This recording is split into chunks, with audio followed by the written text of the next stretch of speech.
That's awesome. Thanks, Vicki. It reminds me, a few years ago, I toured with Governor Deal's entourage down in Louisiana to talk about the turnaround schools down there. And there was one school that was 100% free and reduced lunch, 100% English speaker second language, that was a failing school. And I talked to the principal come in to turn around. I said, what did you do? So it was very simple.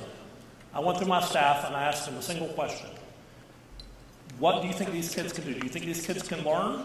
And half the staff was like, no, these kids is hopeless. They can't speak English, they're poor, their parents don't support them, et cetera, so these kids can't learn.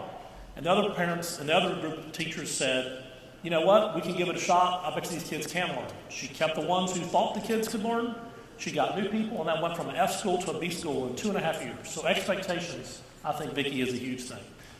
So our next panelist is very apropos for me right now in my time of my life. I have all three of my boys are in college right now.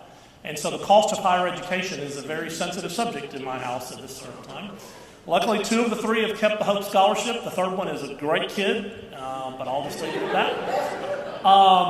And so when Kelly said we were also going to be talking about higher ed and the exploding costs and the relevance, I'm like, that's very timely. I know in my time in the legislature, that subject came up over and over again. We had a bill at one point about capping tuition costs and a lot of battles between the legislature and the Board of Regents over costs. I've had a lot of discussion with college presidents around, is the cost model sustainable? And even more, is what we're teaching in higher ed relevant? Are we giving these kids any kind of value for the money and the tremendous amount of money we're building in?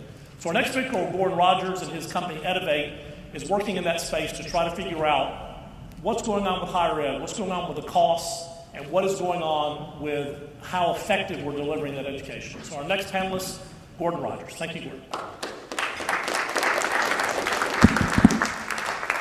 Mic check. Is this on? All right. I'm really glad we are live streaming on Facebook today because that means Mark Zuckerberg is definitely watching, and he'll hear my personal plea for my own Oculus little tool that he just introduced. So all those who interested in virtual reality, go get your Oculus because he just announced that as part of their new offering. Mike, I can certainly feel your pain about cost of higher education. I've had 6 of my children go through college here in Georgia. Actually, no, 1 went to Florida State. The others all went through either Georgia or Georgia Tech, and thankfully they all went on Hope Scholarships. So the one that got away to Florida State, I call him my hopeless kid, but he did graduate, so managed to find a job. Anyway, I'm here to talk about a problem that is kind of the flip side of a lot of focus that is going on in higher education. There's a lot of focus on the graduation rate, and which is gradually going up, but it's not going up quickly enough. And so what I'm looking at is a path forward for people with debt due to student loans, but who have not finished their degree. A few months ago, Bill Gates was in town, and he actually visited Georgia State University to highlight the success they are having in increasing graduation rates, particularly among minorities and Pell Grant students. They have implemented a number of systems that have really increased the graduation rate, and they are doing great things. But he pointed out something that U.S. is number 1 in, which is the highest dropout rate in the world. We're number 1 in terms of students starting college, but we're number 20 in terms of those who finish. So that's not a great statistic. And the numbers, despite the fact that everybody is aiming for 100% graduation, that's of course the goal. The reality in the United States is barely half of people who start college actually graduate with a degree in 6 years. So we have a long way to go before we're at 100%. So a lot of people end up wearing this kind of t-shirt, which has a certain stigma. And the problem is, in our society, we have kind of a binary view of college. You're either a college graduate or you're not. And so if you're not, you're considered a dropout. And you carry that stigma for a long time. And sadly, that puts a lot of things against you in the job market. We have 500,000 people, students, every year dropping out of colleges in the U.S. And that's a big number. It's too big. by comparison, the U.S. Student loan program puts out over $100 billion a year in student loans. By comparison, the entire U.S. interstate system was built for about $100 billion half a century ago. And so imagine if it only completed, was only halfway across the country. I think people would say there's something wrong. And yet we seem to be satisfied with a barely half a graduation rate for that kind of money. We probably all know young people who've gone to college for 1 or 2 years and ended up doing this. And part of that is because so many students, high school students, they're really not given any other choice. They're not made aware of any choice. They just feel, oh, you've got to go to college, you've got to get a degree, or you're not going to succeed in this world. So they go into college. They discover they're really not college material. They're not ready for it. And so, sadly, they drop out, but they've probably taken out student loans in the meantime. So they end up bagging groceries or working in a place like this. And on average, they're carrying over $12,000 of debt. The average college graduate today has over $30,000 of debt. But if you've only had a year or two of college, you've already incurred about a third of that. So there's really no off-ramp for a dropout. There's a lot of programs for students to get jobs and internships, but of course they have to be enrolled. If you're no longer a customer, a paying student, the registrar pays no attention to you, the career placement office pays no attention to you. So you're kind of on a dead-end road, which leads to one dead-end job after another. And often the road takes you to a place like this. This is where some of these folks sadly end up. They're desperate for cash and they have to do something, and they end up getting deeper and deeper in debt. And one statistic that a lot of people may not know is college dropouts account for 2/3 of all student loan defaults. And that's over 8 million. That's a $6 billion problem, growing by 6-7% a year. So this problem isn't going away, it's getting bigger. Now, on the flip side, many of you in Georgia are aware of the Governor's High Demand Career Initiative that came out just a couple of years ago. We have a severe talent shortage.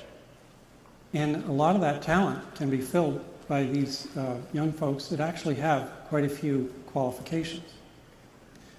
The Georgetown University Center for Education and Workforce recently published a report, which I encourage you to read, called Good Jobs That Pay Without an MBA, without a BA. And there are many different types of jobs that you can sign up for and be qualified for with just a year or two of college. And so even if you go on the job search site called Indeed and search for jobs that do not require a bachelor's degree in the state of Georgia that pay $45,000 or more, you'll find 24,000 listed. So these folks, they can do better than bagging groceries and working at McDonald's.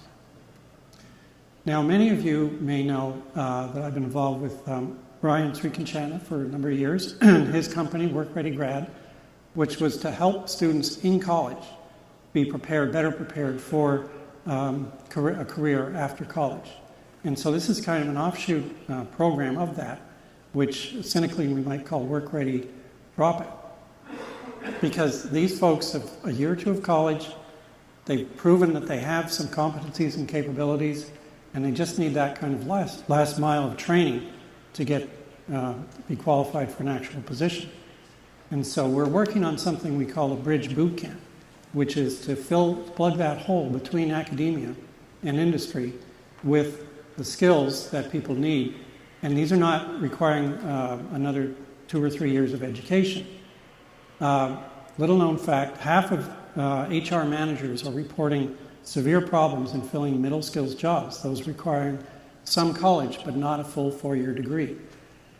So there's a large talent pool that exists here. So what we're looking at is doing a 10-week program similar to a coding boot camp, 400 hours of blended learning, but instead of teaching coding, it's teaching other skills, which on the left-hand side you'll see bars in yellow. Those are representative of all the different baseline skills. These are not technical skills, but they're baseline foundational skills: communication, problem solving, basic math. Those skills make up anywhere between a quarter and a half of all these job descriptions of this survey of 25 million job postings that was done last year by Burning Glass. So these folks can be qualified to get those skills. So some of the skills that would be taught in this program are communication and business writing, which is the #1 skill all the HR and hiring managers are looking for and still can't find properly. And others, management, project management, and critical thinking, and data analytics. And another part of this would involve a hands-on on-site business challenge held at a company so that students in this program get to work on-site, and the hiring and talent managers of that organization can see how these folks operate in real time and how they interact with each other. It's much better than a job interview or just looking on a resume. They can detect qualities that don't show up on paper. So these would hopefully, after the 10 weeks, put these folks in a position to qualify for internships and apprenticeships and co-op opportunities with these companies that have this severe talent shortage.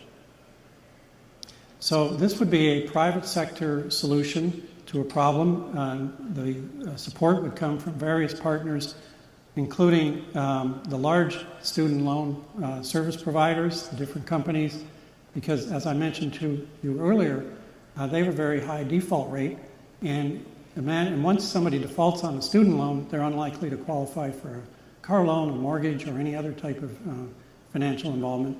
So there would be an incentive for these folks to offer a reduced interest rate to the students that complete the program, because they're much more likely to go on and become gainfully employed.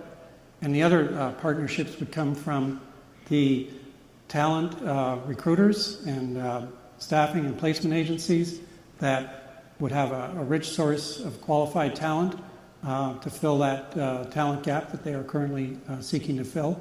And they would also be seen as underwriters of this program. So essentially, it's called the Bridge Bootcamp. You can learn more on this website, thebridgebootcamp.com. I welcome any questions and feedback. Thank you.